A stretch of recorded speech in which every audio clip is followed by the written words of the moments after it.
Acne বা ব্রোন, এটার দুই ধরনের কমপ্লিকেশন থাকে সেরে যাওয়ার পরে বা একনি থাকা অবস্থায়। একটা হচ্ছে ফিজিক্যাল, একটা হচ্ছে সাইকোলজিক্যাল। সাইকোলজিক্যালটা কি একটু আগে বলি। একনি যাদের হয় তারা কিন্তু একটা সোশ্যাল অ্যাংজাইটি ফেস করে, ওই অ্যাংজাইটি থেকে সে ক্রনিক অ্যাংজাইটি ডিসঅর্ডারের পেশেন্ট হয়ে যায়, অনেক সময় ডিপ্রেশনে পর্যন্ত চলে যায় যে তার মুখে একটা একনি হয়েছে, এটা সমাজে দেখতে কেমন লাগবে বা বিভিন্ন মানুষ কি বলবে ইত্যাদি ইত্যাদি। তো একনি পেশেন্টদের আমরা অলওয়েজ কাউন্সিলিং করি। আমি এই ভিডিওর মাধ্যমে বলতে চাই যে আপনারা অলওয়েজ মনে রাখবেন যে একনিটা কিন্তু একটা পার্মানেন্ট কিছু না, হয়তো 2-3 মাস বা 4 মাস পরে দেখবেন আপনার একনিটাও চলে গেছে। আর যে ফিজিক্যাল কমপ্লিকেশন গুলো হয় তার মধ্যে দুইটা খুব কমন। একটা হচ্ছে PIH বা পোস্ট ইনফ্লামেটরি হাইপার পিগমেন্টেশন, মানে কালো কালো দাগ হয়ে যাওয়া। একটা হচ্ছে গর্ত, পোস্ট একনি স্কার।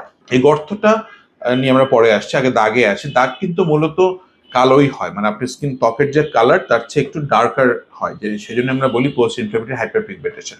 এই পোস্ট ইনফ্লামেটরি হাইপার পিগমেন্টেশনের জন্য আমরা সাধারণত কিছু সানব্লক, কিছু ক্রিম, ডিমেলানাইজিং এজেন্ট যেমন পোজিক অ্যাসিড, রেটিনোইক অ্যাসিড বা হাইড্রোকুইনোন ইত্যাদি ওষুধ দিই। আর কমনলি আমরা কেমিক্যাল পিল করে থাকি, যেটা খুবই ফেমাস একটা প্রসিডিউর।